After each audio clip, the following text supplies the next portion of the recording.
sejam bem-vindos para mais um episódio do nosso Mercaurantes Cast, um programa que foi pensado para você que é empreendedor e profissional que atua no segmento de food service, restaurantes corporativos e supermercados. Para começar, eu quero fazer um registro, esta saudação que eu utilizei, que remete aos diferentes momentos do dia o qual você pode estar assistindo o programa, eu aprendi com o Luciano Pires, do Café Brasil. Fica aqui a minha recomendação, então, uma sugestão de um programa para você procurar aí nas diversas plataformas digitais. Aqui no Mercaurantes Cast, nós conversamos com profissionais que estão por trás de histórias e de empresas incríveis do universo que compõe os mercaurantes. E hoje nós vamos conversar sobre um desafio muito importante para quem atua no segmento de food service, seja no nicho dos restaurantes comerciais ou no nicho dos restaurantes corporativos, que é justamente a parte de contratação e retenção de talentos, especialmente pelo desinteresse cada vez maior das pessoas em trabalharem no nosso segmento de food service. E o meu desafio aqui é aproveitar a experiência do nosso convidado para absorver dele, para extrair dele justamente os impactos desse problema, desse desafio, bem como possíveis oportunidades para minimizar e, quiçá, até eliminar esse problema das nossas operações. Para tratar esse assunto tão importante, esse assunto especial, eu tenho um convidado especial aqui. Ele é diretor executivo da J. Lucentini Consultores Associados e ele é o Klaus Miller. Klaus, seja bem-vindo. Obrigado por aceitar o nosso convite. Vai ser uma alegria conversar contigo sobre esses assuntos. Eu que agradeço aqui o convite, né? Nossa consultoria já está há um tempo aí no segmento de alimentação. Quando nós recebemos a notícia aqui que íamos participar do Mercaurantes, né, do Cast, a gente ficou bastante feliz. Espero que a gente possa contribuir bastante aí com as informações e com o pessoal que assiste a gente.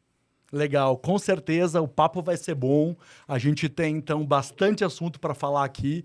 Como eu comentei, eu pretendo iniciar o assunto nessa parte de contratação, retenção de talentos, né, de pessoas para o segmento, e vou permear a nossa conversa aí com outros assuntos legais também, que eu sei que você domina, como a inteligência artificial aplicada ao nosso segmento, algumas coisas aí relacionadas a fusões e aquisições.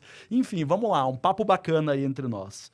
Bom, Klaus, para começar, eu quero perguntar como foi o início da tua carreira e, especialmente, como você ingressou no segmento de food service. Na verdade, eu caí de paraquedas no food service, não era algo que eu almejava. Eu sou sócio, né, da consultoria do José Carlos Lucentini, que é uma figura aí do mercado de food service, que tem mais 40 anos de experiência, e foi até um case familiar, porque eu namorava com a filha dele, e um dia ele estava escrevendo um livro, e ele estava parado num capítulo, e ele falou assim: nossa, eu não consigo me desenvolver daqui para frente, travou. Eu não consigo explicar um tema que está aqui na minha cabeça. Eu falei, conta para mim, né? Ouvindo ali, né? Como um bom genro deve fazer, Sim. né? E aí ele contou ali o que ele estava parado. Eu falei, olha, por que você não tenta tratar esse tema, que era uma economia de arroz, né? E aí eu falei, olha, ao invés de você colocar o número, eu economizei 10%, 2%, coloca quantos dias de operação você vai economizar de arroz, que talvez dê uma diferenciação, isso, né? Uma diferenciação no livro, vai expor o conteúdo de uma forma didática e diferenciada. Ele falou, nossa, boa ideia. Ele voltou, começou a escrever o capítulo de volta, terminou o capítulo, esse capítulo virou um segundo, um terceiro, um quarto, um quinto, e aí depois veio um convite, né, para a gente fundar uma consultoria, e nós já estamos aí entre 13 e 14 anos aí, eu, né, com ele, em parceria no mercado de consultoria para o grande food service, varejo, indústria, enfim, mercados. E aí eu fui atrás da minha especialização aí, né? Fui estudar e fui entender como esse mercado funciona. E estamos aí já faz um tempão unidos, tentando ajudar as empresas de food service a alcançar grandes resultados, né? Então, essa foi o meu ingresso. E agora completando com o teu tema, né? De recrutamento e seleção. Então, toda vez que nós somos chamados por uma instituição da área de alimentação ou não, depois vou falar disso, que a gente acabou migrando para outros segmentos também, é o desafio de entender, assim, como reter talentos. Então, nós entramos numa empresa e nós fazemos um diagnóstico empresarial, onde nós avaliamos todos os setores da instituição. Compras, vendas, retenção, recursos humanos, departamento pessoal, todos. Não importa quais são, informática, né, TI, tecnologia da informação. E assim como um médico, né, antes de prescrever um tratamento, esse diagnóstico, nós validamos todos os processos, né, dessa empresa, para só depois sugerir uma mudança, uma alteração, né, uma ação efetiva dentro da empresa. E dentro delas, já que você tocou dentro de recrutamento e seleção, nós sabemos que dentro do nosso mercado de food service ele é regulamentado, né, pelas convenções coletivas, aí, sindicatos, acordos, né, coletivos, e nós temos que trabalhar dentro disso. E sempre com margens muito baixas, né? Vamos dizer, diferente de uma indústria farmacêutica aí que tem margens altíssimas, o mercado de food service trabalha com uma margem muito difícil de operar. E então, assim, eu tenho sempre o preço final. E eu tenho que trabalhar com esse preço para trás, né? Então, são R$10, são R$15. Eu não posso reajustar esse preço... a inflação subiu, a inflação desceu, então eu tenho lá um preço fixo que eu tenho que trabalhar ele o ano inteiro e não importa se o arroz subiu 50%, se ele abaixou 50%, eu continuo vendendo esse contrato no preço fixo por um ano e nem sempre eu consigo reajuste, né, para poder fazer uma avaliação ali, uma realocação financeira saudável para o contrato. Então, uma das coisas, né, que nós verificamos é que a dificuldade de contratação é algo que está em todos os segmentos, né? A qualidade da mão de obra, ela está cada vez mais baixa. Por quê? Porque tem cada vez menos pessoas disponíveis no mercado. Então, você tem agora uma missão de contratar pessoas que não são qualificadas e é o objetivo da sua instituição treiná-las para exercer a função. Antigamente, você conseguiria contratar alguém já, um especialista, alguém com um mínimo ali de experiência, né? E hoje é quase que impossível você contratar alguém de experiência pagando o piso salarial que a convenção coletiva estabelece. Então, assim, ou sua empresa dá um diferencial ali no recrutamento e seleção, e aí eu também só não vou falar que isso é dinheiro, eu vou falar que inclui outros benefícios que não estão na convenção coletiva, e eu posso até citar alguns cases aqui. A gente está com um projeto, né, administrando uma empresa de alimentação na área de coletivas, e nós estamos com um trabalho de, assim, quais benefícios eu dou para esse colaborador que são diferentes do meu concorrente. Então, aumentar salário é fácil, é só ir lá, 10, 20, 30, 40, 100 mil, 2 mil, 10 mil. Então, assim, o que mais eu tenho que dar para esse colaborador para ele ficar dentro da empresa ou para ele achar minha empresa atraente para poder entrar? Boa. Então, Boa, Klaus. Assim, quem está dentro tem que ficar. Quem está fora também quer porque quer, então a gente tem esse desafio.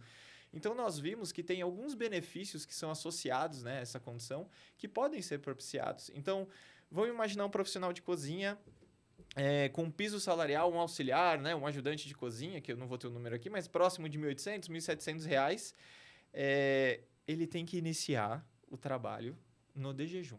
Ele vai entrar.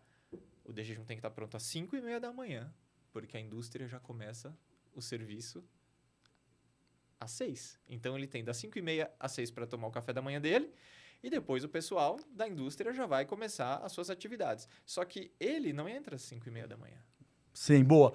Para construir esse raciocínio, vamos construir esse raciocínio, vamos criar aqui para nossa audiência ter um início, meio e fim. Inclusive, eu brincava contigo antes, né? E eu falei, Klaus, o cara prefere trabalhar no boticário ou lá na cozinha do restaurante, né? Essa é uma brincadeira, obviamente, e que eu sempre faço para justamente começar a tangibilizar esse ponto, né? Antes de entrar nesse tema, eu separei aqui, inclusive, um artigo da tua consultoria, da tua empresa, que eu acho que vai criar um bom primeiro passo para isso.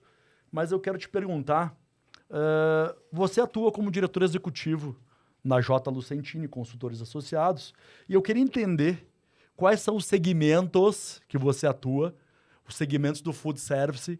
Você viu que eu termino separando um pouco, aqui mesmo eu falo food service, restaurantes corporativos e supermercados.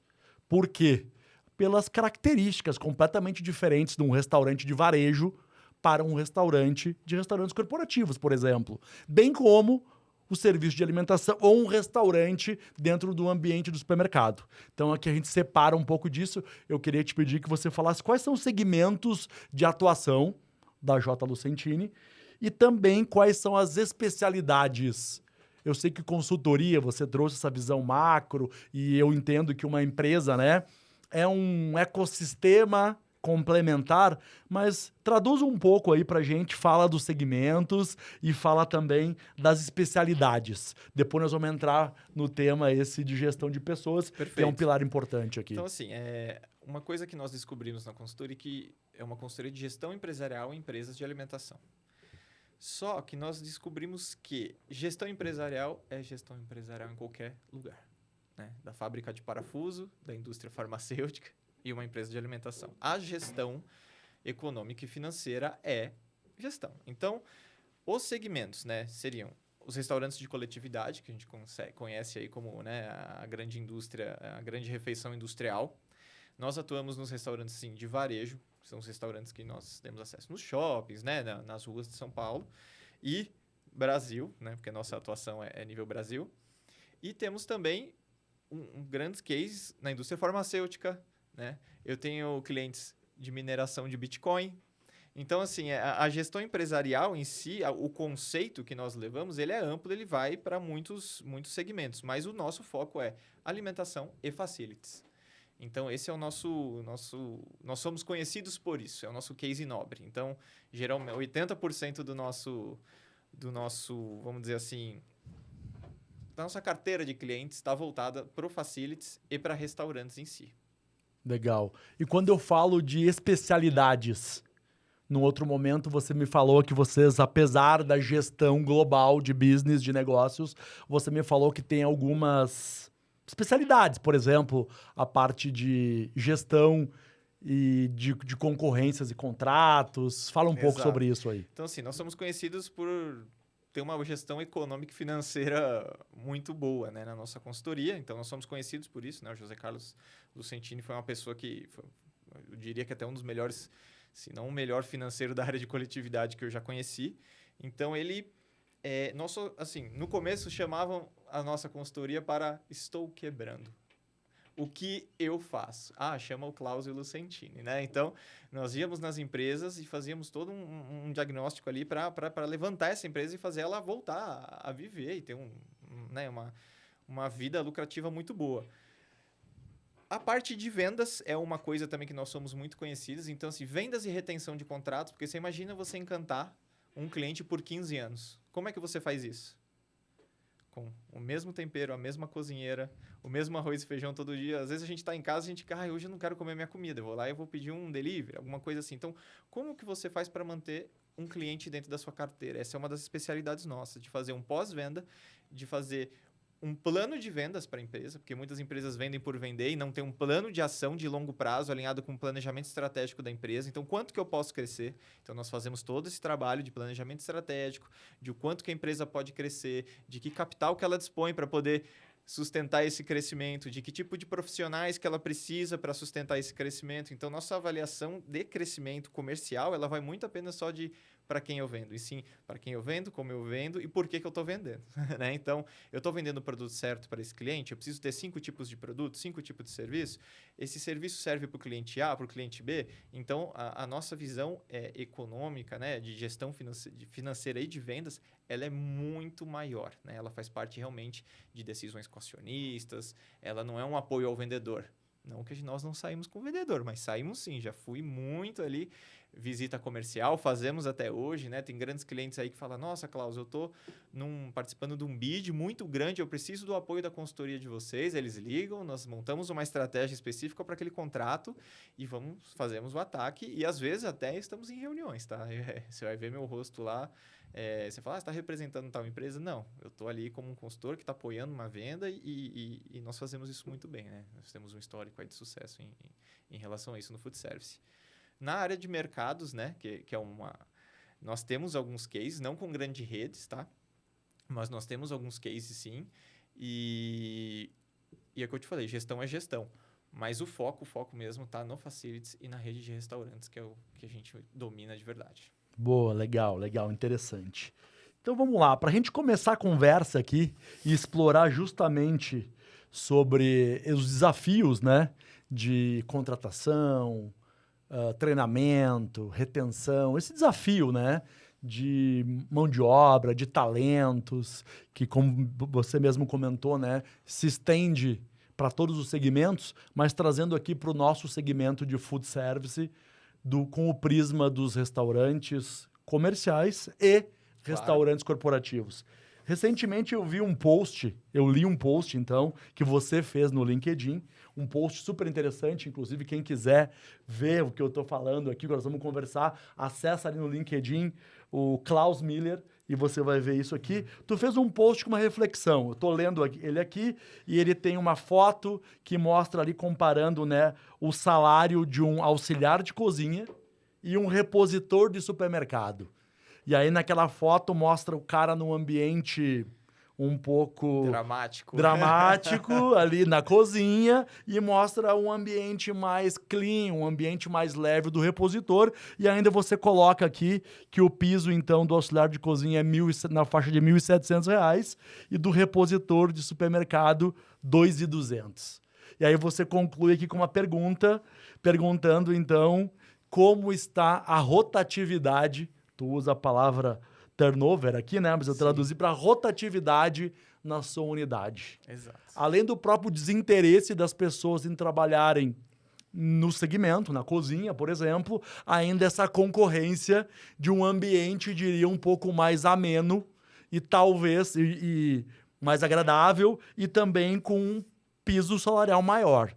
Klaus, fala pra gente, comenta então sobre esse post, comenta sobre os impactos dessa concorrência nesse sentido aí. Bom, esse post ele foi inspirado numa nutricionista, né, que nós trabalhamos junto, a Érica, que nós tínhamos uma colaboradora e ela trocou, né, o cargo de auxiliar de cozinha, inclusive era uma dessas que trabalhavam de manhã aí, que a gente estava conversando. Ela falou assim, olha, aqui eu tenho que fazer o horário do supermercado, que é super tranquilo. No supermercado, para fazer a reposição, se eu faltasse, tem sempre alguém que vai lá e vai me cobrir, né? E dentro de uma cozinha industrial, se aquela posição sair, a gente não tem muito o que fazer, né? A gente ou vai ter que dar hora extra para alguém vai ter que dobrar o turno. Então, dentro de uma cozinha industrial, se alguém um dia puder acompanhar a produção, ou até nessas cozinhas de restaurantes comerciais mesmo, que você consegue olhar ali aquela cozinha de vidro, ver se você encontra alguém parado em algum momento. Então, assim, é carregando peso, é abaixando, é levantando, é de pé 8 horas por dia e nem sempre fazem aquela 1 horinha de almoço, né? Então, assim, tá sempre se movimentando, fazendo alguma coisa e é um trabalho estressante, cansativo fisicamente e mentalmente. Porque, assim, além da pessoa estar fazendo a produção, ela também está fazendo um controle de custo. Ela tem uma parte administrativa e gerencial. Então, se é um bife de 200 gramas, de 150 gramas, ela tem que estar com aquilo ali. São 200 bifes que eu vou cortar hoje. Então, ela tem que fazer 200 bifes dentro da gramagem certa, que senão a empresa vai ter um prejuízo. Então, é um trabalho desgastante a cozinha. É quente, nem sempre a ventilação está correta, nem sempre a iluminação está boa. Então, é um trabalho que é desgastante. E comparado assim, né? Eu utilizei o repositor, por quê? Porque não estou desmerecendo aqui o trabalho de repositor, porque existem categorias e categorias, e eu estou querendo dizer assim, ele paga mais por um trabalho que não é tão cansativo quanto trabalhar numa cozinha industrial. E assim, como que eu vou manter esse colaborador dentro da minha cozinha hoje, se a minha convenção coletiva já diz que eu tenho um mínimo a seguir, todos os meus concorrentes pagam o piso para essa pessoa. Então, assim, são R$100 a mais, ele vai tirar o selo da sua empresa, vai colocar um de um supermercado aqui? Vai. A nossa experiência diz que sim. Então, assim, tem alguns cases, já que você tocou no assunto do turnover, que se você for pensar comigo, um turnover de 10%, você troca 10% da sua empresa por mês, além de você gastar dinheiro com rescisão, encargos trabalhistas, você tem ainda a questão de ter que contratar alguém. Você tem contratar alguém, treinar alguém, uniforme novo, VT, né, VA, você vai ter que colocar todos os outros benefícios que você já colocou para aquela pessoa que está saindo. Então, e fora a perda de qualidade da tua produção. Você vai ter que começar com alguém do zero. Então, isso se reflete no cliente diretamente. Uma empresa que troca 10% do seu corpo, em um ano, trocou 120% em 12 meses. Então, você trocou praticamente a empresa inteira. Todo mês você pagou 10%, rescisão. Então, não adianta, às vezes, você ter uma economia ali, que você fez uma grande economia numa carne, num frango, ou numa toalha de mesa, que você conseguiu, esse fornecedor é maravilhoso, se você está jorrando dinheiro por não entregar benefícios que fazem os seus colaboradores ficar dentro da instituição. Então, quando eu coloco essa questão, assim, o trabalho de uma recepcionista é tão importante quanto o de um auxiliar de cozinha. Só que em nível de desgaste físico e de pressão e de cobrança, ele é muito maior, né, o da ajudante de cozinha. Então, o desafio que nós estamos encontrando na indústria hoje é isso. O que, que eu tenho que propiciar para esse profissional, para ele, que ele já não é capacitado, nem sempre ele tem a experiência profissional desejada. Para ele entrar na minha empresa, ele tem que receber cobrança, treinamento, metas e ainda ele continuar sabendo que um trabalho mais fácil está precisando dele lá e pagando muito mais. Então, esse é o nosso desafio hoje. Hoje nós temos algumas estratégias, depois do nosso diagnóstico empresarial, que nós oferecemos, né, para os nossos clientes. Olha, precisamos implantar isso. Então, se você hoje tem uma média de 20 funcionários sendo demitidos, o quanto que isso está custando mês a mês? Quanto que isso está custando mês a mês? 40 mil, 50 mil, 100 mil? Pô, se eu pegasse parte desse dinheiro e reinvestisse em benefícios, em treinamento, na melhora do uniforme, em várias outras questões, será que eu não estaria melhorando a qualidade de vida do meu colaborador e retendo talentos? Porque, assim, reter talentos é mostrar para ele que dentro da sua empresa vale a pena ficar lá. E aí tem umas outras questões que estão associadas a isso, como plano de carreira, né? A formação dentro de uma instituição. Então, por exemplo, um auxiliar de cozinha. Por que ele não é auxiliar de cozinha? Porque ele não tem as competências técnicas de um cozinheiro. O que eu estou fazendo com este profissional para ele se tornar um cozinheiro? Que tipo de treinamento, equipamento? O que eu faço? E em quanto tempo esse profissional? Qual é a jornada dele dentro da minha empresa para ele se tornar um cozinheiro ou até mesmo um chefe de cozinha? Tá. Deixa eu aproveitar esse ponto e trazer uma visão aqui. Ao mesmo tempo que existe sim esse desafio de pessoas capacitadas, o desafio de selecionar, de contratar e reter, só que esse é um desafio generalizado no mercado. Então, se a empresa A, B e C, elas encontram o mesmo desafio. Sempre que existe um desafio, existem oportunidades, certo? Exato. Então, se esse é um problema que está se alastrando no mercado, que é latente, as empresas, então, se dedicarem nisso, em fazer um bom processo de seleção, de treinar, de ter essas várias ferramentas, elas vão ter uma vantagem competitiva. Tanto para enfrentar esse desafio, como com o resultado, com a qualidade, com tudo isso. Você falou que um turnover de 10% por mês resulta em 120%. Imagina, então, a falta de cultura, a falta de qualidade. Então, o cara que diminuir isso vai ter uma vantagem competitiva. E financeira, né? E financeira, ótimo. Competitivo no contexto abrangente, né?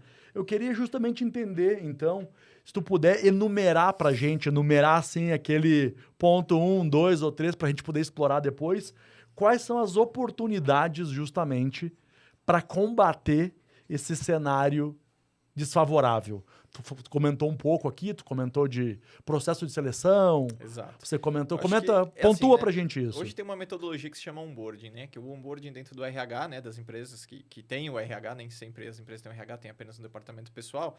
Elas têm o embarcar o novo colaborador dentro da instituição. Então, assim, o que eu quero atrair para a minha empresa? Que tipo de colaborador? Então, começa daí. Que imagem minha empresa passa para o mercado, né? E que tipo de colaborador eu estou atraindo? Minha empresa é atrativa? Ela mostra alguma coisa? Então, tudo começa do momento que você abre a vaga.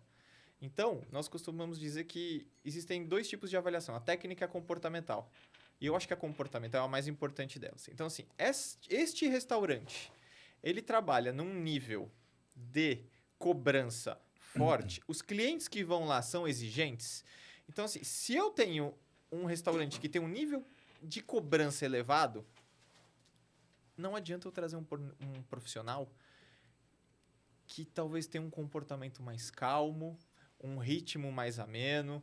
Então, hoje existem ferramentas de avaliação comportamental, né? Na nossa consultoria, nós sempre indicamos o DISC, que é uma ferramenta super utilizada no mercado do food service, onde nós fazemos primeiro um mapeamento da unidade. Aonde esse profissional vai trabalhar, ele tem que ser como? Para depois eu descobrir o perfil comportamental do colaborador que eu vou colocar lá. Então, isso o profissional de recursos humanos, né, o recrutador, ele tem que entender. Então, se numa entrevista ele não aplica essas ferramentas e tudo mais, ali pode ser que ele não vá conseguir cobrar uma experiência da pessoa, mas se a pessoa tem o comportamento adequado para trabalhar naquela operação, a técnica é mais fácil de treinar. A técnica é treinável, o comportamento é muito mais difícil. Então, a primeira sugestão que eu dou é: qual é o perfil comportamental que o colaborador tem que ter para trabalhar nesta unidade operacional? Sem isso, eu nem começo. É indicação. Sem isso, é tiro no escuro. É sorte. Porque, assim, uma pessoa consegue mostrar o que ela faz em 3 meses de trabalho? Não. Uma pessoa sabe como é uma empresa só de olhar uma vaga? Não. Ela vai conhecer dentro daquele período de experiência ali. Então, assim, você tem que dar ferramentas para ela dar certo. Então, quando ela entrou, ela viu que ela pode crescer? Que é o plano de carreira que nós estamos falando. Em quanto tempo, quais são os benefícios? E aí eu falo sempre em benefícios fora da convenção coletiva, e eu vou te falar até um case que nós tivemos recente. Nós tínhamos uma empresa e ela tinha benefício do SESC. Os colaboradores poderiam utilizar toda a infraestrutura do SESC, né? Gratuitamente, porque já era descontado em folha de pagamento e tudo mais. Só que não tinha divulgação dentro do recursos humanos disso. Isso virou um projeto dentro da instituição. Fiz isso em várias outras empresas, né? Inclusive em uma que a gente está administrando agora. E assim, tem uma adesão dos colaboradores, né? E não custou nada, né? Existem várias universidades que promovem parcerias com empresas e dão descontos astronômicos na parcela. E esse desconto, assim, o benefício vai para o colaborador, para o marido, vai para o filho, ele se estende. Então, pô, meu filho está na faculdade e tem desconto, eu vou ficar nessa empresa até ele se formar. Então, você consegue reter. Então, é o que você está fazendo além do que o seu concorrente está fazendo. Se você só está pagando a mais, é um item. Salários e benefícios e crescimento profissional. Eu focaria nesses 3 eixos. Então, assim, eu tenho uma plataforma de ensino à distância, porque eu tenho uma unidade aqui, ou pode ser que eu tenha um restaurante em outro estado. O meu colaborador tem como fazer acesso a uma plataforma digital onde ele vai ter cursos profissionalizantes e conforme ele vai se graduando, eu vou bonificando como forma de recompensa para estimular ele a se desenvolver mais. Então, a tecnologia está aí. Imagina, uma empresa hoje, uma grande rede que tem 15 restaurantes, 20, 2.000, 4.000 restaurantes industriais espalhados pela Latinoamérica. E você tem uma cultura e um conceito. Você acha que 3.000 nutricionistas vão ter o mesmo conceito? Não, você tem uma ferramenta online. E agora você tem que dar também condições desse acesso chegar no teu colaborador. Porque tem uma coisa interessante no food service, que é, geralmente, o menor salário, e entenda isso que eu vou falar, que ele é muito severo. O menor salário do food service é o que tem mais contato com o teu cliente. Então, quem é que está porcionando a tua proteína ali na rampa? É o auxiliar de cozinha. Não é o CEO da empresa, não é o diretor, não é o MBA maior da sua empresa. É o auxiliar de cozinha. Num hospital, você pode ter a melhor tecnologia de qualidade e segurança alimentar, mas quem entrega a refeição é a copeira. Então, se eu não cuidar do menor salário da minha empresa, se eu não beneficiar o menor salário da minha empresa, provavelmente a satisfação do meu cliente vai estar associada a isso e o meu turnover vai por água abaixo. Entendo. Quer dizer, então, ver se eu entendi aqui. Vou tentar fazer um resumo aqui, você me ajuda, vai me corrigindo. Quer dizer que você comentou que o primeiro passo eu tenho que ter um processo adequado de seleção. Exato. Definindo, então, a atividade, a posição da pessoa, o cargo, sei lá, e inclusive também com a parte do perfil, que é o mais adequado para aquela posição, ou às vezes para aquela região, ou até para aquele teu contrato, aquele local. Essa parte de seleção. Depois você falou, então, de um plano de desenvolvimento individual, que é para o cara poder entrar lá como auxiliar de cozinha e ele saber que ele vai virar cozinheiro, que ele, enfim, tem um plano que ele possa entender que ali ele tem a oportunidade de crescer, se desenvolver, ganhar mais. É isso? Exato. Terceiro ponto, ver se eu entendi, você comentou a parte de seleção, desenvolvimento e o plano de carreira. É isso? O que mais que tu vê como uma vantagem competitiva para a gente enfrentar esse desafio enorme aí? A próxima parte é gestão de pessoas. E aí nós temos um tabu, né? Inclusive tem um livro que chama, né, Gestão de Pessoas Não é com RH. Porque quem gere as pessoas são os líderes diretos de área. Então, numa unidade operacional, é o chefe de cozinha, é a nutricionista, é o administrador do restaurante. Ele tem que entender quais são as ferramentas de RH e não o departamento de recursos humanos. O departamento de recursos humanos, ele providencia as ferramentas para os líderes gestores poderem aplicar. Então, você treina os gestores, os líderes, e eles multiplicam. Se você tiver um RH que ele vai lá e treina, mas depois o líder direto dele vai lá e massacra o colaborador, ele não tem uma mínima noção de gestão de pessoas, acabou. O processo morre. Então, muito do RH, o RH, né, é uma crítica daí que eu faço, que eles acham a ouvidoria da empresa. O funcionário vai lá no RH, aí vem o RH e aconselha. Não, o RH tem que aconselhar líderes, o RH tem que aconselhar gestores e criar indicadores de desempenho para que esses gestores possam avaliar a sua equipe de forma, não porque eu gosto, não porque ele é legal, e sim de forma justa. É sim porque ele entrega, ele executa, e aí o que ele é ruim, eu preciso também saber, para saber o que eu tenho que melhorar nele. É possível melhorar o mau comportamento? É possível melhorar uma técnica que não está tão boa? Com que indicadores de desempenho eu vou fazer isso? Cada área tiver um indicador diferente, isso vai ser muito ruim. Então, o RH tem o serviço de padronizar isso dentro de uma instituição para ele ser justo com os colaboradores. Porque você imagina, eu sou um auxiliar de cozinha, você é um auxiliar de cozinha. Só que você é mais amigo da gerente. Quem vai ser promovido se tiver uma vaga? Provavelmente aquele que tem mais afinidade, ok? Agora, se o meu indicador tem nota 7 e o seu tem nota 7, aí a gente vai ter que ter um critério de desempate, tá certo? E aí, vai vir o lado pessoal? Não, o RH tem que estar lá para realmente ser justo. Olha, não, aquele é 7.1. Olha, mas nessa unidade aqui, o comportamento do Klaus pode ser melhor do que do Marcelo ou vice-versa.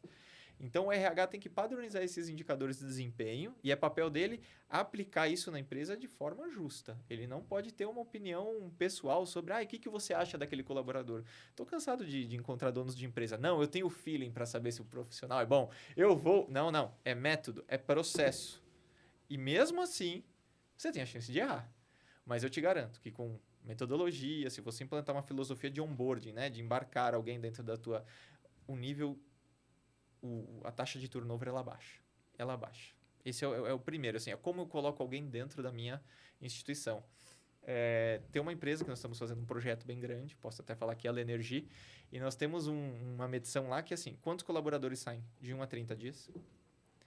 De 31 dias a 100 dias, de 101 dias a 300 dias e assim por diante. Nós fazemos um critério. Então, nós conseguimos ver que se os colaboradores estão saindo por uma questão de recrutamento, por uma questão que não consegue aguentar o nível de esforço de uma unidade. Então, para cada nível de demissão, nós temos uma estratégia diferente de retenção. Então, para o colaborador que está entrando, eu tenho uma ação. Para o colaborador que tem mais 1 ano de casa, eu tenho uma outra estratégia de retenção. Para o colaborador que tem 5 anos de casa, ele tem uma outra estratégia de retenção. Dessa forma, né, com esses indicadores, nós conseguimos reduzir os índices. Vai zerar o índice de turnover? Não, e eu não acho nem saudável para a empresa ser zero. Por quê? Pela visão financeira? Como assim, Klaus? Não tem demissão, é bom, não vai ter... Mas assim, é bom você também ter um giro de profissionais na sua empresa que tragam inovação, né, que tragam outros manejos que você talvez ainda não tenha. Então, é saudável até um ponto. Nem tão baixo, nem tão alto. Mas assim... 10% é algo que a gente não pode aceitar. Como eu falei, trocar uma empresa mais 20% em um ano não faz sentido nenhum. Muito. Não faz sentido nenhum no food service. Legal. Sabe que você comentou, né, um ponto importante e é uma característica, então, do food service num todo, seja no restaurante comercial ou corporativo ali, que é o porcionador, a pessoa que está lá porcionando a proteína. Normalmente o prato principal, ele é porcionado 50% ali. 50% do custo está na proteína, então, geralmente. Então, a pessoa é o auxiliar de cozinha, né? Sabe que eu defendo, nas operações às quais eu tenho o mínimo de participação, eu defendo francamente que você deve ter algum profissional na tua operação que seja treinado e responsável pela reposição, por organizar ali o self-service, o buffet, pela reposição e, inclusive, essa pessoa pode ser a pessoa que vai estar servindo e porcionando. Porque aí não dá para tu colocar aquela pessoa com uniforme de cozinha, com bota branca, com avental branco. Não dá para colocar aquela pessoa ali com o mínimo de preparo, colocando ali. Isso remete lá ao quartel, o hospital da antiga, né? Que o cara dava aquela conchada ali no prato. E isso, infelizmente, eu vejo que acontece muito, né? Então, eu trago essa visão que você opera muito bem do treinamento, mas tem ali uma, duas, depende do tamanho da unidade, uma pessoa que ela vai trabalhar lá como auxiliar de cozinha, mas na hora do serviço ela vai vir para frente, às vezes vai colocar um uniforme diferente e vai estar ali cuidando da reposição, dando aquela organizadinha ali na cuba, na comida, e ela vai estar fazendo aquele atendimento de servir o prato principal, a proteína e tal, né? Eu acho que esse é um ponto importante ali. O outro ponto que você trouxe aqui foi justamente assim em relação a plano de carreira junto com valorização do funcionário, né? Tu trouxe essa visão de alguns benefícios ali, tu trouxe do SESI ou do SESC, então. Mas vamos pensar o cara pequeno lá. Imagina o cara pequeno do restaurante, que ele paga o salário ali, o VT... Tá dentro do Simples Nacional. Tá no processo e ele não tem muita obrigação com isso, não sabe o que fazer e ele quer valorizar o funcionário dele. Ele quer valorizar, quer reter as pessoas e tal. Traz um ou dois exemplos simples assim. Eu vou trazer um exemplo mais simples, né? Como a gente estava falando, pô, ele te troca o logo da tua empresa por uma outra empresa para ganhar R$50 a mais? Troca. Então, eu acho que uma das questões... Eu sei que os sindicatos têm uma questão do PLR, né? Que é a distribuição de lucros, que é formada... Mas, assim, se você tiver um indicador de desempenho nesta unidade, né? E aí você vai fazer ele de várias formas. A rampa está com uma boa apresentação, a satisfação do cliente está positiva, o resultado operacional está positivo. E aí você cria quais são os critérios. E premiá-lo, sim, com benefícios em dinheiro, ele fazer parte do resultado... Para as pequenas empresas, foi o que mais deu certo para nós, tá? E claro que tem fatores aleatórios, assim, quanto tempo ele demora para chegar na unidade? 2h30 ou ele demora 40 minutos? Ele demora 30 minutos? Então, tudo isso tem que estar alinhado. Se ele demora 2h30 para ir, 2h30 para voltar, eu te garanto que ele não fica 6 meses nessa unidade operacional, mesmo você bonificando ele com muito dinheiro, porque ele está perdendo 5 horas de vida todos os dias, tá certo? Então, assim, para quem está iniciando, uma coparticipação no resultado é o mais interessante. Pô, eu tenho só 5 restaurantes, 5 unidades operacionais. Pô, se eu estou no varejo, eu dou a caixinha realmente? Os 11% vai para o meu colaborador do serviço?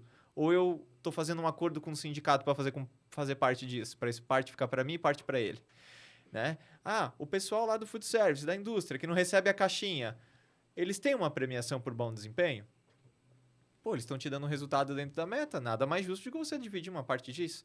Então, assim, e eu não estou falando de montantes de dinheiro enormes, não. Eu estou falando assim, participação. Pessoal, a meta era essa, valores abertos, tá? Isso é uma coisa que a gente coloca em todas as empresas que nós vamos. As pessoas têm que participar dos resultados. É número na mesa. Não tem essa de esconder os resultados, porque eles têm que fazer parte do todo. Então, quando eles veem que o trabalho deles gerou algum resultado financeiro, que isso os beneficiou, e se eles melhorarem mais ainda, isso tem uma escada de remuneração, você pode apostar que isso vai te trazer um resultado financeiro muito melhor, muito melhor. Então, para o pequeno, eu iria assim, eu ainda não tenho capacidade de pagar grandes benefícios. Faz por resultado. Eu te garanto que você vai ter um resultado bem melhor financeiramente. Legal, olha só, né? Uma cultura, então, de transparência, uma cultura de alinhamento mínimo possível, né? Do que a empresa espera, já falar para aquela pessoa desde antes de contratá-lo ali, né? Aqui na minha empresa funciona de tal forma, a gente espera tal coisa, para a pessoa ver se ela se identifica ou não, né? Porque, cara, na realidade eu costumo dizer, na minha visão, né? É uma troca, né? Que tá trocando ali. Você contrata a pessoa e a pessoa tá cedendo o tempo dela e o trabalho, então tem que ser o melhor possível para as duas partes, para quem contrata e para o contratado, né? Então, ser transparente, falar um pouco falar o máximo possível do que tu espera Exato. Da pessoa e tratar com respeito. E ainda você trouxe esse elemento agora de premiar a pessoa financeiramente pelos seus bons resultados. Então, acho que essa começa a ser um pouco da fórmula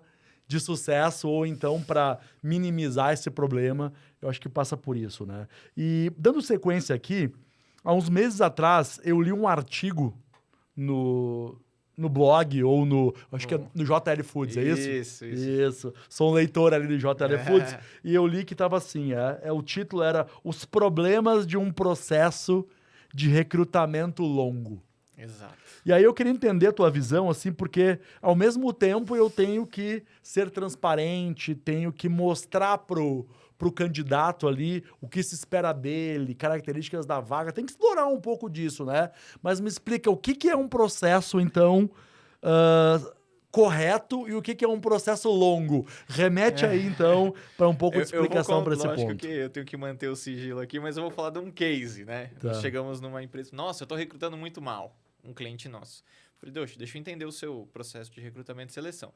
Aí eu fiz uma jornada do colaborador até ele ser admitido. Por isso que eu falo muito do onboarding, né? Sim. Então, assim, no mês de janeiro foi aberta uma vaga. Aí eles publicaram nas mídias sociais, enfim, abriram ali na agências e tal. E foram captando esses currículos, tá certo? Foram captando, foram fazendo, as agências foram enviando os currículos. Eles foram começar a entrevistar esses profissionais depois de 25 dias. Então, imagina, quando você manda um currículo para uma empresa, você já está criando uma expectativa. Quando eles foram ligar para essas pessoas, imagina, tinha uma pilha assim, de 30 currículos, eu não vou me esquecer. Mais da metade já havia já estava arrumou emprego, claro. Um mês depois, pô. Exato. E lógico que foram os melhores da pilha dos, né? Então, assim, quando chegou, ele fez a entrevista com o analista de RH. Depois foi marcado uma entrevista, depois de 5 dias, com a gerente de RH, que não confia no trabalho da analista de RH. Depois, ele passou por uma nutricionista. Depois passou pelo diretor da nutricionista. Para depois o dono da empresa entrevistar um auxiliar de cozinha de salário de R$ 1.700, onde ele teve que fazer uma prova para saber se ele tinha o mínimo dos conhecimentos de qualidade de manipulação de alimento para poder entrar numa unidade operacional. Traduzindo, é inviável. Essa vaga, e o que acontece? Enquanto essa vaga está aberta, tem alguém que não está na unidade operacional trabalhando. Tem alguém que está fazendo hora extra lá para cobrir essa vaga que ainda não foi premiada, enfim. Ele gera um problema dentro da empresa, esse processo, e aí quando você contrata a pessoa que você fala o salário, que é o piso, que você não está dando nada além daquilo que os outros dão, que seus concorrentes, ele se desinteressa, né? Então você acaba perdendo. Então, a improdutividade no recrutamento e seleção é muito grande. Então, qual que é a nossa recomendação? É que seja feito um trabalho prévio de recrutamento e seleção. E seja justo, e claro e verdadeiro. Estamos captando currículos, não contratando. Você tem um restaurante na Zona Norte de São Paulo? Estamos captando currículos para seleção futura. Não é uma vaga imediata. Por favor, enviar. Então, você faz uma pré-entrevista com o seu analista de recursos humanos, ele aplica um teste comportamental, ele faz uma ficha registro do colaborador e ele cria um banco de dados. Ok? Se você faz um trabalho preventivo, o seu tempo de recrutamento e seleção ele diminui muito. Então, o que demorava 30 dias começa a demorar 10, né? É claro que tem os exames admissionais e um monte de coisa que na cozinha tem uma burocracia maior do que uma recepcionista, por exemplo, tem que fazer alguns exames a mais, né? Por uma questão de manipulação de alimentos. Então, esse processo em si ele já dura quase 10 dias. Só para você fazer um exame admissional e o exame sair e aprovar o seu ASO, enfim, toda aquela burocracia, né, da CLT. Então, se você estender isso com o processo de recrutamento e seleção, demora mais de 1 mês e meio a 2 para essa pessoa ingressar na empresa. Você acha que ele vai ficar esperando você trabalhar 2 meses? Ele não vai. Então, assim, é preventivo. Você tem que ter captação de currículo prévia, você tem que se entrevistar as pessoas, você tem que ter já um mínimo ali de banco de dados para você trabalhar. Porque se você esperar a pessoa ser demitida para abrir a vaga para repor, seu processo de recrutamento e seleção é ineficiente. Totalmente ineficiente. Boa, entendi. Isso aí me remeteu, então, a um caso que uma vez o cara falou, não foi pra mim, eu tava junto no processo, ele falou, senhor, eu só quero trabalhar. Com esse processo... Eu nem sei se sou bom, com mas esse me ensina, né? Com esse processo todo aí e tal, o cara falou, senhor, eu só quero trabalhar lá no restaurante. Interessante. Então, a medida certa, né, trabalhar, então, ser intencional no processo de seleção, no processo de contratação num todo, é fundamental, então, ser intencional e fazer isso de forma profissional e técnica, e não de maneira subjetiva, Exato, ou no jeitinho, enjambrando. E para a pessoa fazer isso, né, não importa o tamanho, pode ser uma empresa com várias unidades operacionais, como você trouxe, ou pode ser o cara do restaurante, que tem ali uma dúzia, ou menos funcionários colaboradores. Em nível gerencial, em nível de diretoria, gerentes, né? CEO, aí sim, o seu processo de recrutamento e seleção tem que ser um pouco mais extenso, porque você vai passar por muitas, a gente está falando de grandes salários. Agora, vamos falar ali de realmente o pessoal que faz o dinheiro, que eu falo que o dinheiro está na operação, que está no restaurante, né? Não está na administração. Ele está lá no chão da fábrica, vamos dizer assim. É lá que está o dinheiro. Então, ali a gente tem que ser um pouco mais rápido. Ali a gente tem que ter já uns processos mais estabelecidos. Quer perder tempo? Quer conhecer melhor a pessoa? Vai de um nível hierárquico um pouco mais acima. Aí você pode fazer um processo de recrutamento e seleção um pouco mais demorado. Agora, ali não. Ali tem que ser um pouco mais dinâmico. Senão, a empresa não sobrevive. Boa, legal. Bom, com isso tudo que tu apresentou pra gente, eu concluo, então, que gestão de pessoas está cada vez mais distante daquele papel antigo de RH, certo? E muito mais distante do DP. Para quem é mais antigo, conhece o DP, o Departamento Pessoal, que era de carimbar ali papelada e tal. Isso é um universo, o RH é um outro e gestão de pessoa é um outro, né? E ao mesmo tempo, então, que existe esse grande desafio, é uma oportunidade para as empresas, então, do segmento de food service se especializarem nisso ou buscarem, né, ajuda especializada com quem conhece do processo, quem tem metodologia, para ter como uma vantagem competitiva esse grande desafio, transformar o desafio em vantagem competitiva, né, que é justamente seleção, contratação, retenção de talentos, e tem essas ferramentas todas que você trouxe aí, código de cultura, treinamento, plano de desenvolvimento, são ferramentas, né, que estão aí para transformar esse desafio em vantagem competitiva. Legal, acho que para esse momento aqui tem bastante informação e tal, foi um ponto importante. Para a gente dar uma sequência aqui na nossa conversa, eu quero dar uma quebrada aqui no assunto, aí eu trouxe uma visão, assim, eu preparei aqui, estava pensando o que eu ia te perguntar, sobre... Quero trazer um ponto, inteligência artificial. Vamos passar lá do gestão de pessoas, vamos passar para outro tema que está em voga aí, né? Inteligência artificial. Eu mesmo tive a oportunidade aí de fiz uma imersão, estou fazendo uns cursos para entender como eu posso ser mais produtivo, como eu posso trazer esses conceitos para o meu dia a dia. Mas eu queria que tu desse uma primeira visão para a gente, assim, quais são as aplicações ou quais são algumas aplicações desse bicho da inteligência artificial no segmento de food service? Perfeito. A inteligência artificial está aí, né? Nós temos ChatGPT, enfim, uma série de ferramentas. No food service ainda é algo novo, é algo que a gente está experimentando agora. Eu já vi algumas empresas do segmento que já têm algum uso assim, mais simplificado, vamos dizer, da ferramenta. Mas o que eu acredito que vai acontecer? Qual que é a aplicação direta, tá? Então, vamos pensar no sistema de gestão de restaurantes. Que onde você lançou toda sua posição de estoque. Tá certo? Você já fechou seu mês de janeiro. Dia 30, você contou o estoque e você iniciou o 1º de fevereiro com esse estoque aí. Ainda não chegou a tua mercadoria.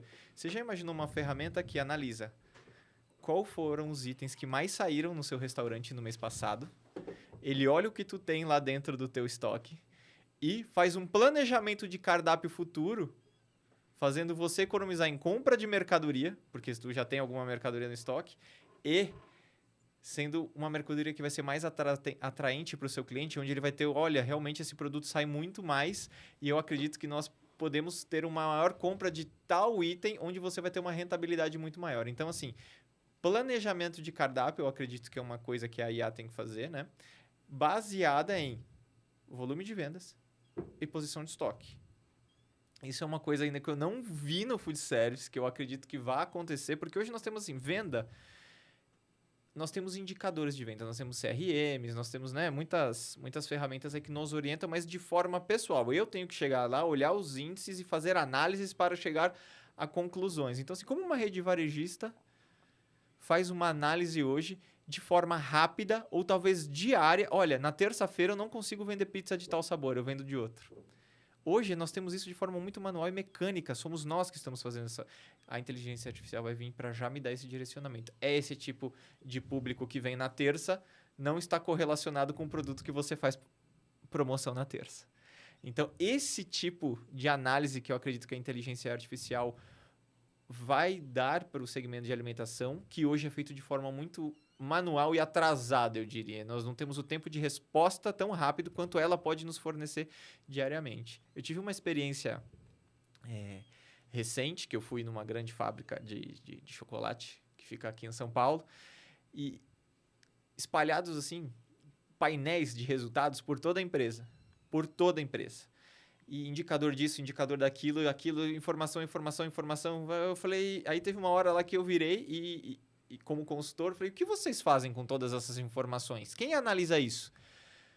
Aí todo mundo começou a se olhar, porque assim, era tanto indicador, mas ninguém fazia nada com aquela informação. Eu falei, vocês não conseguem compilar isso dentro de uma ferramenta que vá gerar algo para você? Muitos dados e, na verdade, pouca informação.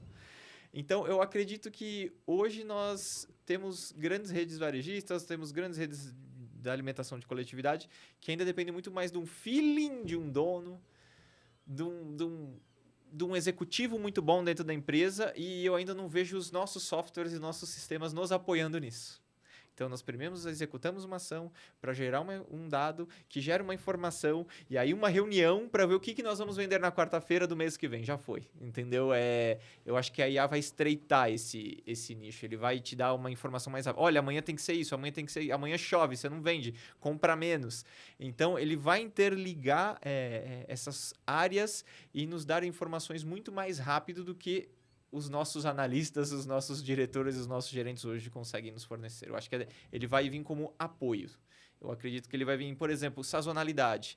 O preço está subindo ou o preço está baixando? Então, por exemplo, nós fazemos estudos lá na consultoria, mas a inteligência artificial poderia fazer isso para mim diariamente, de acordo com os índices internacionais, me compilar e me mandar isso informado dia a dia. A gente tem isso com o dólar, né? A cotação ali todo dia nós olhamos, porque são pessoas que estão fazendo com a ajuda de IA e tudo mais. Então, a velocidade do que nós precisamos, eu acredito que é o que a IA vai fornecer para a gente. Boa. Vê se eu entendi aqui de maneira simplificada.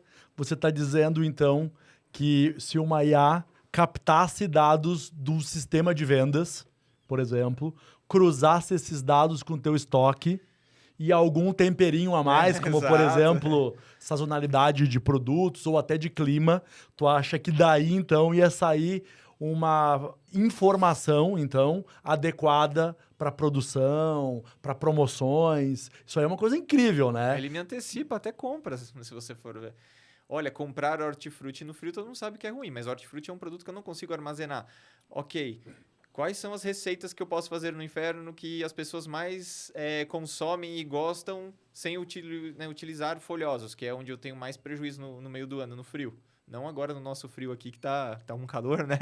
Tá tudo meio desregulado, mas assim, ele vai falar, olha, as receitas que mais utilizam no seu estado são tal e tal. Opa, então peraí, já que meu hortifruti tá ficando muito caro, não é uma coisa que tá chegando numa qualidade boa, a IA pode me sugerir novas receitas, novos pratos que tenham uma aderência naquela região, para o meu cliente, né? Baseado o quê? Numa rede de informações que vão me auxiliar em eu continuar servindo uma prestação de serviço maravilhosa, um produto maravilhoso e mantendo ali o meu custo dentro do controle. Boa, legal, interessante. Vamos acompanhando, né? Para ver que os rumos que vão seguir, que vai seguir isso tudo, até porque a velocidade cada vez maior, né? Então, quem sabe, em breve vai ter esse robozinho aí que vai trabalhar essas premissas todas, né? Legal. Um outro ponto que, para mim, pessoalmente, é muito interessante, além de todo esse assunto aqui, eu sei que vocês atuam também, lá na J. Lucentini, na área de fusões e aquisições. E aí tem uma pergunta aqui, dentro desse contexto de fusões e aquisições. Uma pergunta direta aqui. O que é melhor É o cara comprar uma empresa ou comprar outras empresas ou, ao mesmo tempo, optar ali pelo crescimento orgânico. Não sei se tu quer responder o que é melhor ou se tu quer ali trazer um ponto de vista de vantagens e desvantagens de cada uma das eu não vou opções. falar o que é melhor para ninguém pegar isso como receita de bolo, até porque o melhor depende sempre, né? Melhor o pra melhor para um... você e para mim é Isso, relativo. Então, isso. assim, hoje nós vemos aí os grandes players, tanto do restaurante de varejo quanto da indústria. Então, você tem grandes redes do varejo que compram, uma rede de pizzaria pode comprar uma rede de churrascaria. Isso acontece, é comum, né? E assim como eu vejo grandes empresas da área industrial também comprando outras empresas da área industrial. Então, assim, o que é melhor? A primeira coisa é, eu quero crescer.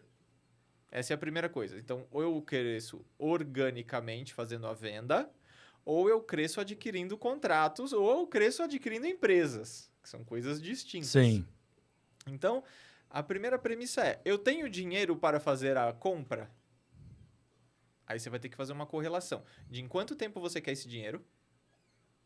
E aí a gente vai fazer uma conta de chegada comprando uma empresa. E nós vamos fazer uma conta de chegada contratando profissionais, montando um planejamento estratégico de vendas, tempo que esse profissional vai demorar para trazer um contrato para dentro da sua empresa, né? Então, assim, tudo depende. Dentro da J. Lucentini, nós atuamos dos dois lados, né? Então, assim, eu já tive do lado de quem compra, eu já tive do lado de quem vende. Então, sempre que nós nos envolvemos dentro de um processo desse de de merger acquisition, né, que a gente chama, nós tentamos ser o mais justo possível. Então, assim, se você contratar a J. Lucentini para esmagar eu quero comprar ele no menor preço possível, nós não somos a melhor consultoria. Nós sempre, assim, a gente tenta fazer a forma mais justa para os dois lados. Até porque eu já comprei para clientes e eu já vendi contratos de clientes. Eu já estive dos dois lados. E eu sei que o mais importante é ter uma boa relação, né? É ter onde os dois estão ganhando.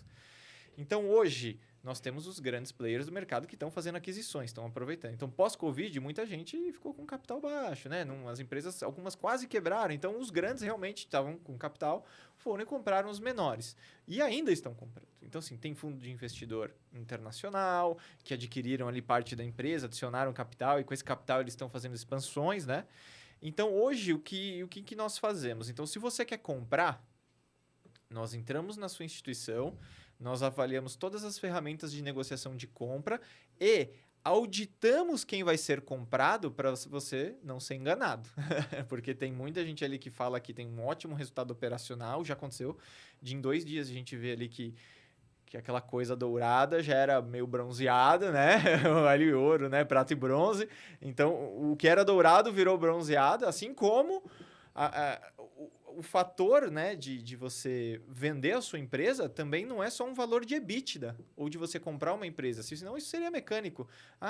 6 EBITDAs, 10 EBITDAs eu pago. E não é assim. Então, por exemplo, hoje vamos falar da Apple. Opa. A Apple vale 1 trilhão, 2, não importa. Mas o que mais vale é a capacidade de gerar dinheiro futuro. Quando você compra uma empresa, você compra futuro. É a capacidade que ela tem de gerar, não que ela já gerou no passado. Então, se ela já foi uma marca muito conhecida e hoje não é mais, ela já não vale mais aqueles EBITDAs que você pagaria. Agora, se ela é uma marca pequena, que tem um baita de um potencial, e daqui a alguns anos você sabe que aquela empresa ela vai crescer, aí você tem uma oportunidade de compra. Então, toda compra de empresa é baseada na capacidade de ela gerar receita futura. Não adianta ela ser... hoje ela tem não sei quantos milhões no caixa, ela não sei quantos milhões em ativo. Para você abrir uma Apple, você precisa de 1 trilhão? Não. Você só precisa de uma fábrica, desenvolver uma tecnologia. É muito mais barato do que 1 trilhão. Por que ela vale 1 trilhão? Porque ela tem uma capacidade de gerar recursos futuros inimaginável. Então, ela vale 1 trilhão. Porque quem comprar por 1 trilhão sabe que vai ganhar muito mais do que isso.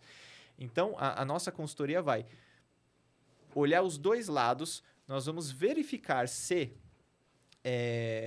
todas as documentações estão ok, nós verificamos se realmente os balanços estão corretos, nós verificamos se realmente as margens operacionais estão boas. Então, para quem está comprando, nós vemos que tem uma questão assim de escalar. Olha, você pode comprar essa empresa, porém, você já tem a área administrativa aqui, você não precisa da área administrativa daquela empresa. Então, isso aqui sai, porque quem absorve é o teu ADM, e todo esse custo, esse resultado que antes era uma despesa, isso sai, isso vira rentabilidade. Então, você compra por um X EBITDAs, mas em tanto tempo você tem uma escalada desse resultado muito maior. Então, isso é muito importante para quem está comprando. E para quem está vendendo, assim, só vende bem quem tem uma operação organizada. Então, geralmente, quando alguém quer vender e nós entramos na consultoria, primeiro existe um trabalho de readequação da empresa, demora às vezes até 6 meses, mas eu te garanto que depois desses 6 meses, você vende por um preço muito maior. Muito maior.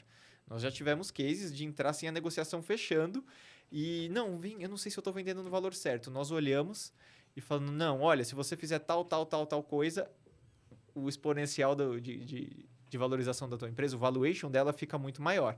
Você pode seguir melhorando esses processos e vender futuramente. Ele fez isso, ele vendeu, ele ganhou muito mais dinheiro e acabou sendo muito mais rentável para ele. Então, se você falar para mim, cresce organicamente ou compra uma empresa? Vai depender do capital e da boa negociação que tu tem. Então, assim, empresas que estão começando, é difícil começar sem nenhum contrato. Então, é interessante você começar já com algum restaurante, algumas unidades operacionais. Então, vale a pena você comprar poucos para você ter a referência. O case de sucesso, o restaurante modelo para iniciar.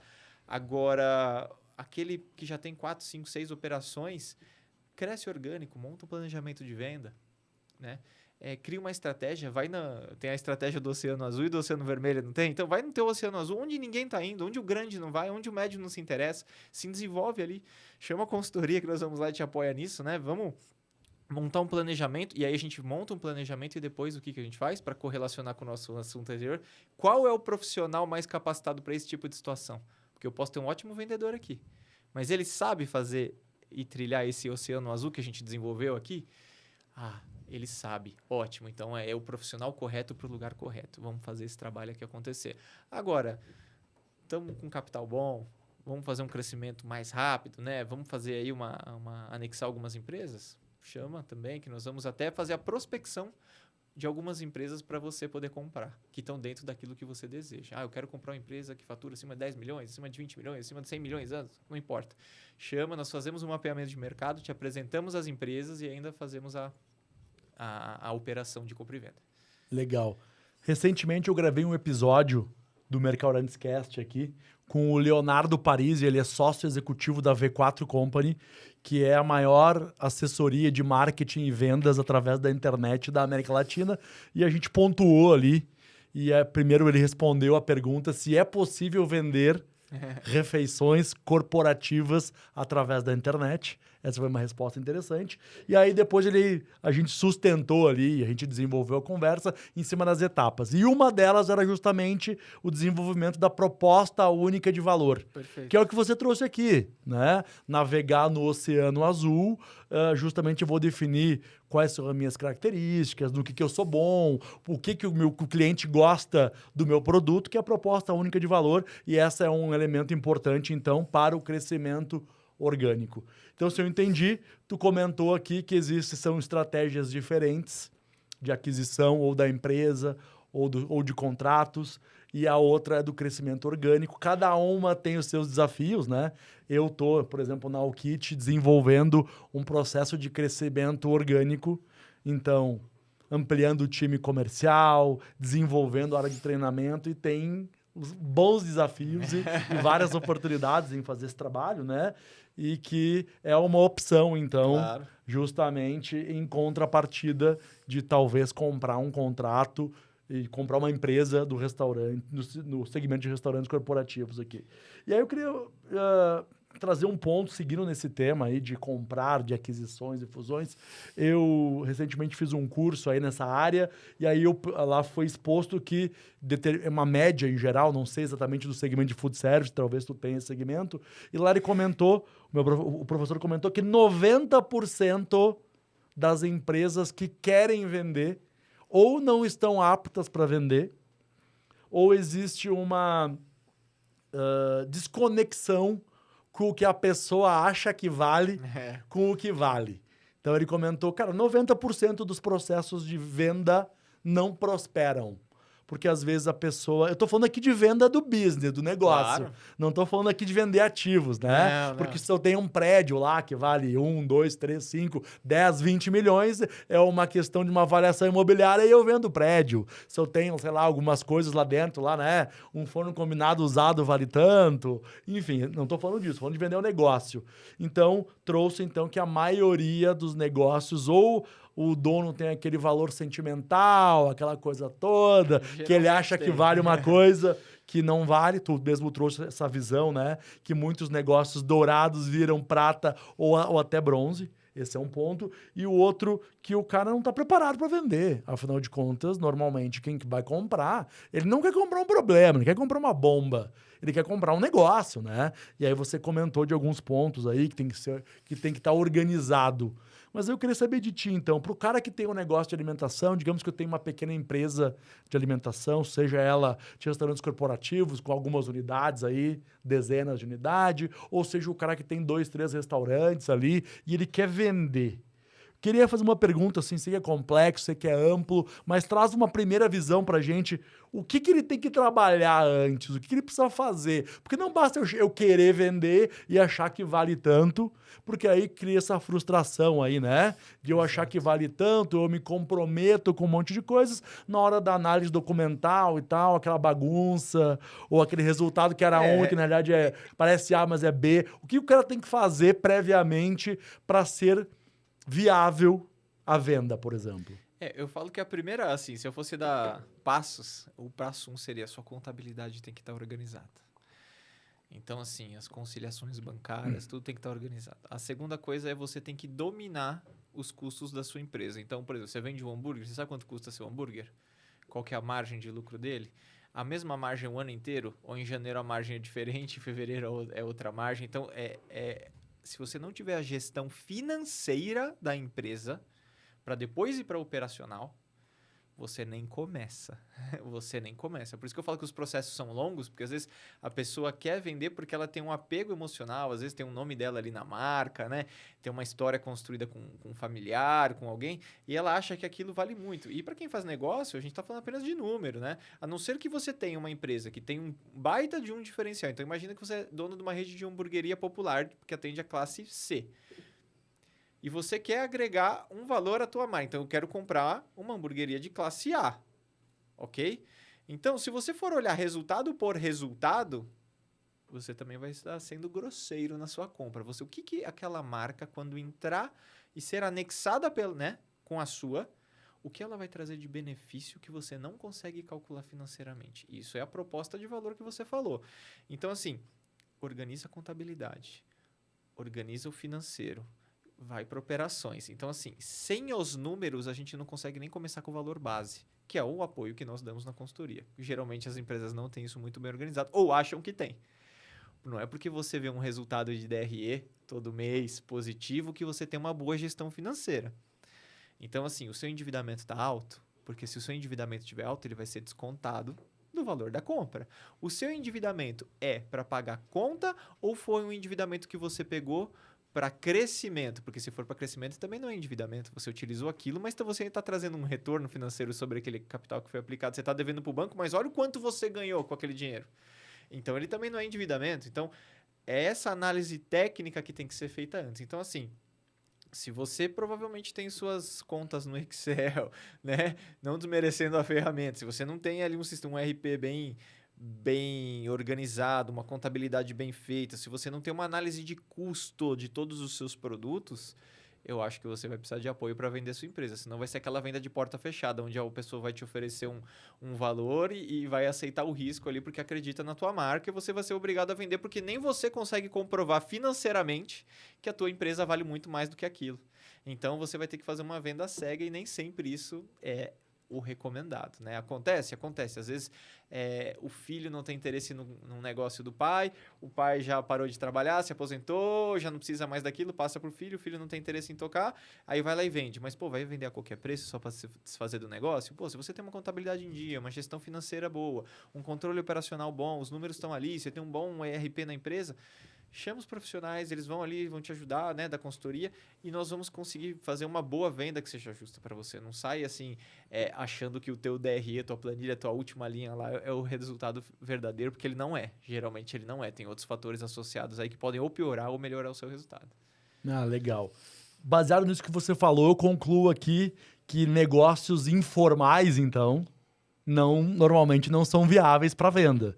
Eu tomei conhecimento recentemente de um caso de um varejista, não é do nosso segmento de alimentação, com dezenas de lojas nos shoppings no Brasil inteiro.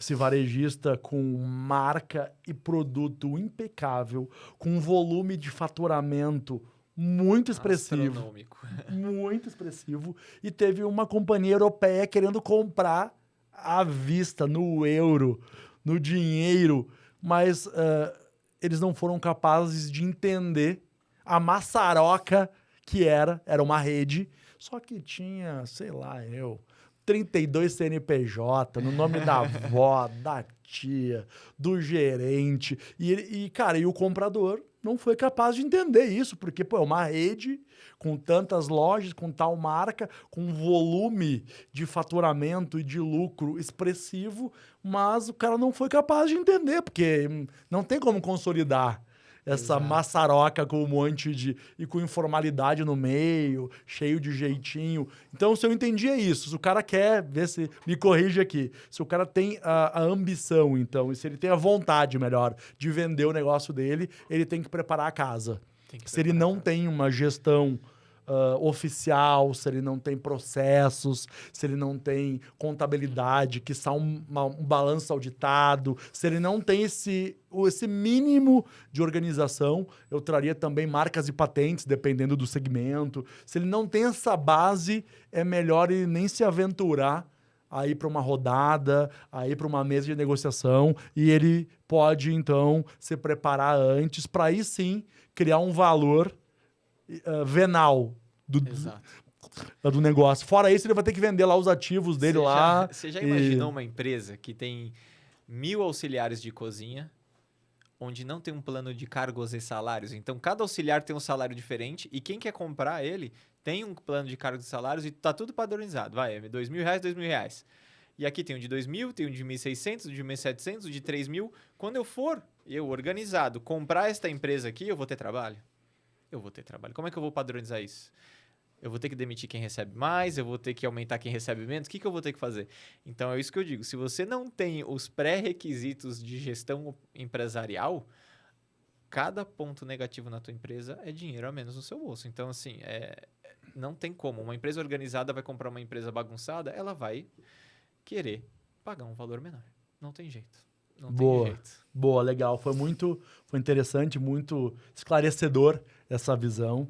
Eu vejo e tenho contato com pessoas que pretendem vender o negócio e, no fim, criam uma ideia, criam um preço, criam compradores e, no fim, a coisa não prospera. Então, tá aí um caminho. Então, o cara se organizar e se preparar para isso. Claro. E legal. E eu tenho um outro ponto aqui que eu quero comentar. A gente falou, então, desse processo inteiro, né? Tu trouxe lá aquela visão de ser uma marca atrativa para as pessoas. Falamos ali de processo, de seleção, treinamento. E conectando isso tudo, né? Eu sei que a J. Lucentini, especialmente na pessoa do Lucentini, né? Claro. Tem uma tradição aí já escreveu vários livros e... O Lucentini, então, tem essa visão toda aí de ser uma marca educadora, como eu trouxe aqui, né? Eu, por exemplo, já comprei, já li alguns livros, né? Tem um deles que é Gestão, Economia e Finanças da Alimentação. Exatamente. Aí tem vários livros sempre nessa área de gestão e finanças, para food service, para negócio de alimentação.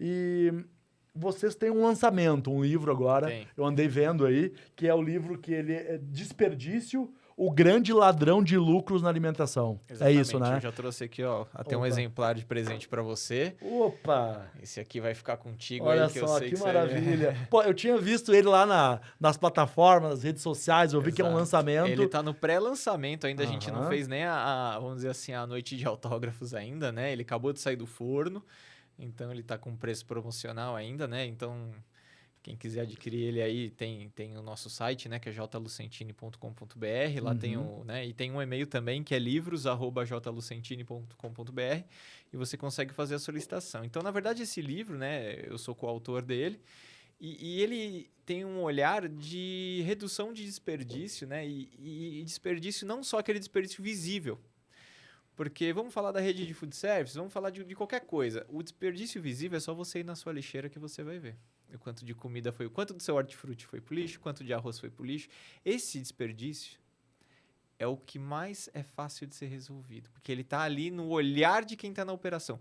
Nesse livro, nós passamos por todas as áreas de uma empresa, compras, vendas, e mapeamos todos os desperdícios visíveis e invisíveis, aqueles que a gente não toma conta. Então, por exemplo, eu não estava falando aqui de turnover, que uma empresa pode pagar R$90 mil por mês de rescisão trabalhista. Isso está na lata de lixo?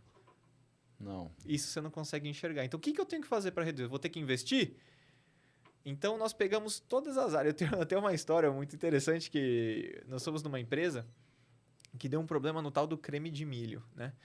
E ficou caro, né? Esse creme de milho, a gente não entendia por quê. E aí eu fui lá no departamento de compras, eu falei, nossa, por que ficou tão caro? Você tem um planejamento de cardápio aqui? Ele falou, não, porque olha, eu comprei esse milho mais barato, só que ao invés de ele comprar o milho enlatado, ele comprou a espiga. Poxa. E aí o profissional lá na ponta demorou para tirar esse milho, né, do sabugo ali, praticamente 3 vezes mais do tempo. Então, quanto que eu gastei a mais de mão de obra nesse dia para produzir esse creme? Então, eu economizei num lugar e desperdicei o outro. Nesse dia, o serviço foi ruim, a qualidade do produto foi ruim, tudo foi ruim nesse dia. E o funcionário ficou com uma baita dor de cabeça, porque imagina você ficar ali fazendo manipulação desse alimento. Então, os desperdícios, tem aqueles que a gente não enxerga. A gente acha que está fazendo um bom negócio, mas, na verdade, a gente está matando ali a operação e matando o nosso cliente. Então, ele veio com esse foco de você poder atuar em desperdício em todas as áreas dentro de uma empresa de alimentação e serviços, tá? Não é... Então, o que pode ser um desperdício falando de... O recrutamento e seleção mal feito é um desperdício, que a gente estava comentando aqui.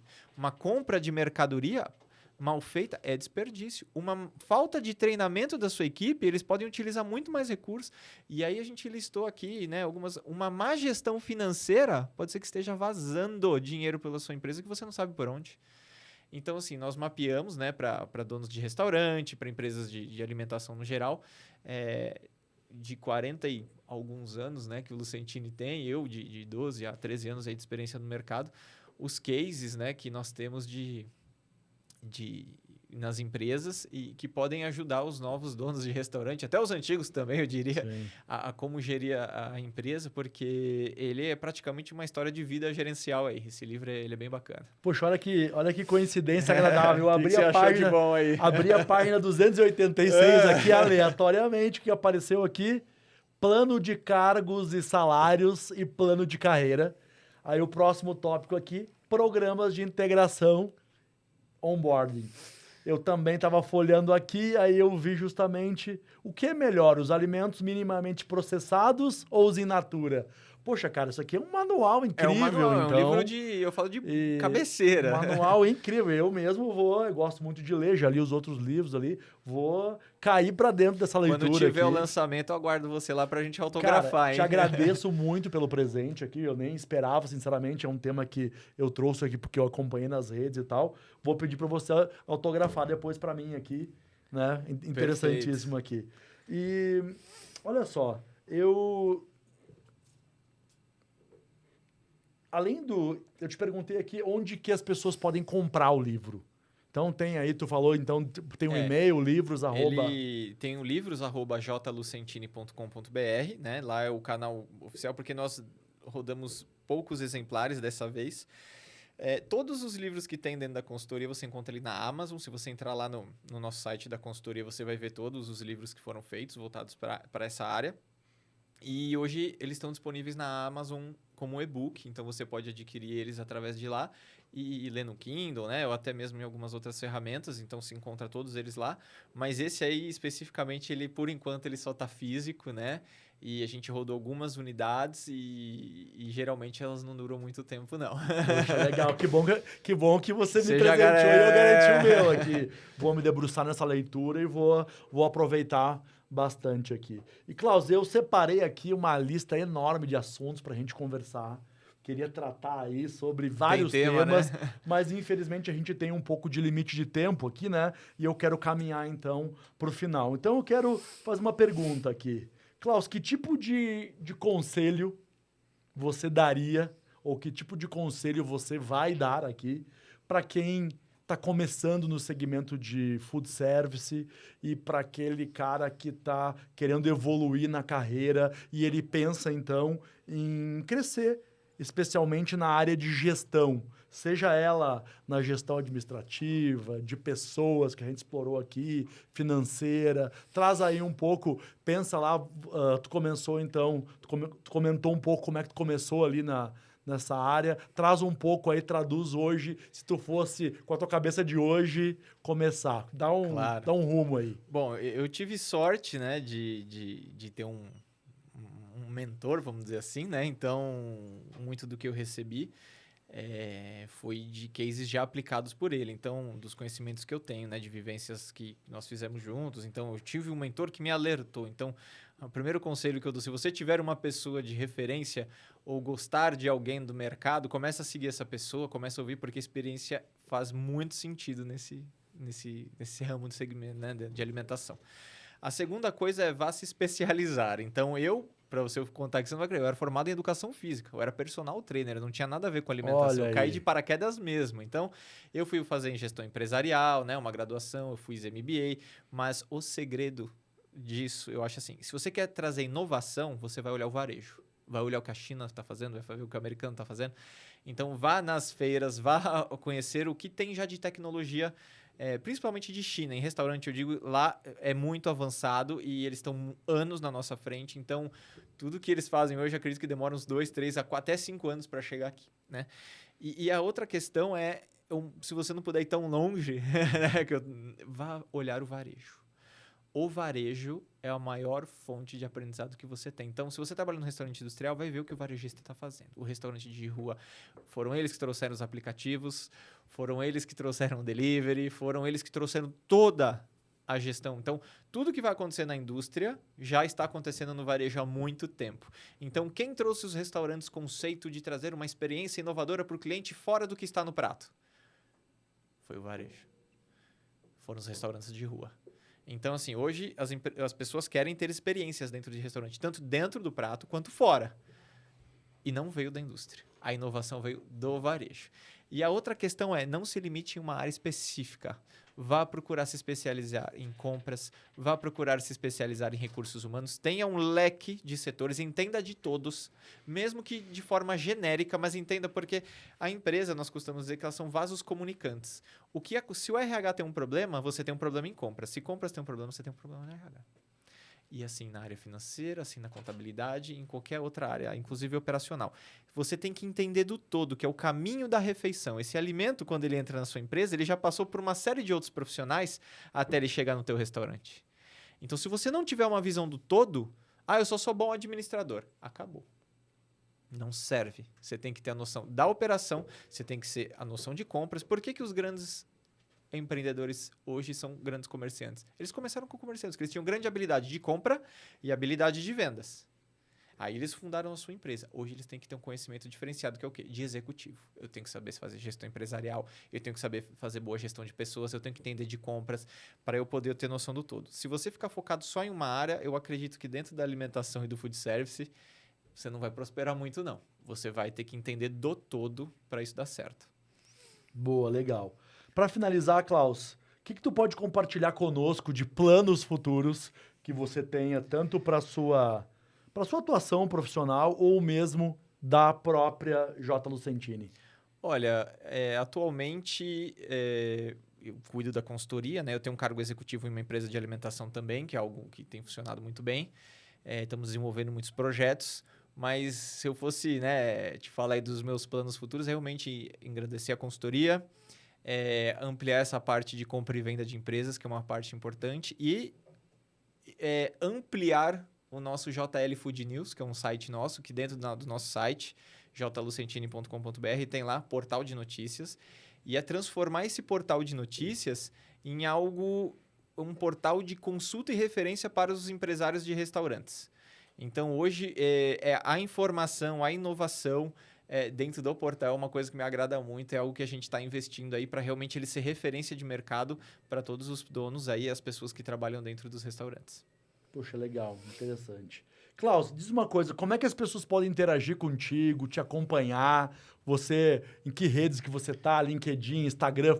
Conta pra gente aí. Profissionalmente mesmo, minha rede é o LinkedIn, né? Onde eu Sim. tenho o maior volume de seguidores. Então, você coloca lá Klaus Miller.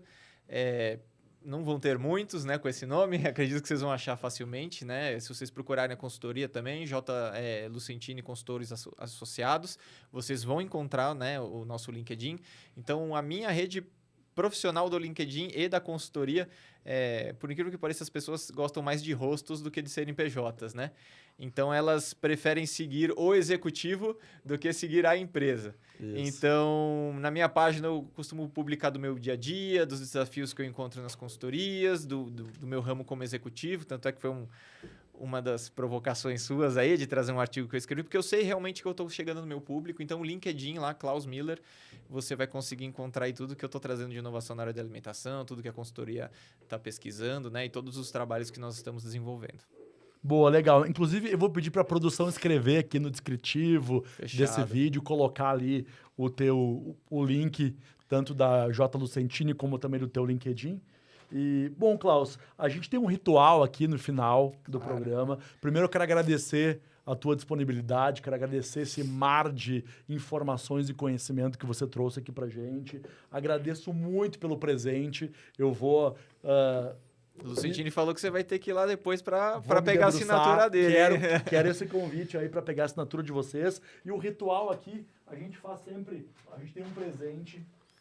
Louco, eu sou aqui. Convidado ainda Opa, ganha. sim, tá aqui o presente que é feito de mãos próprias pelo time lá na Alkit. Louco. Então nós temos aqui, desde o bilhetinho aí da equipe do Mercadoria Obrigado pela sua participação. Posso abrir? Claro, deve, por favor. Minha mãe me ensinou que presente a gente abre na Que frente bom, da isso aí, pessoa, né? Pô, muito obrigado. Nem sei o que é, mas eu já agradeço. Vou ver se eu vou ser descuidado aqui.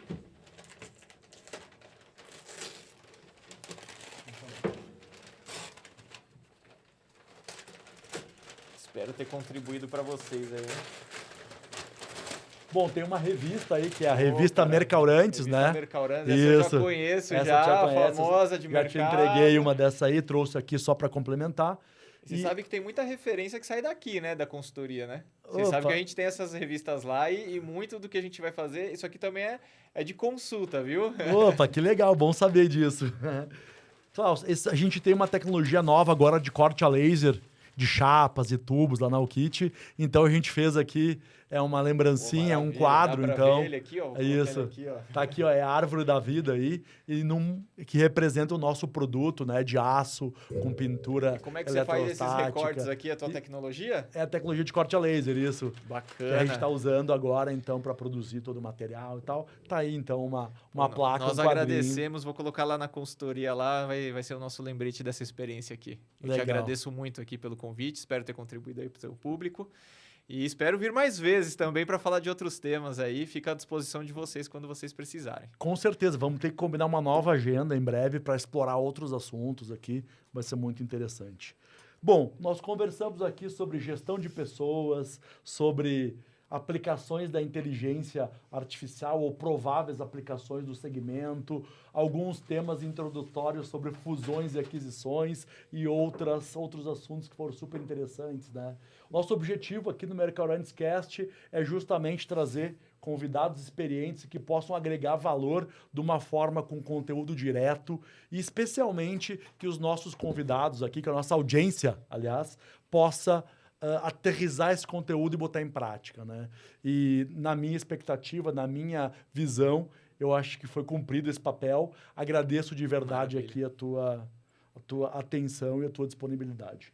E para você que nos acompanhou nesse episódio até o final, fica o meu muito obrigado e peço que vocês, então, interajam conosco e nos sigam nas principais plataformas.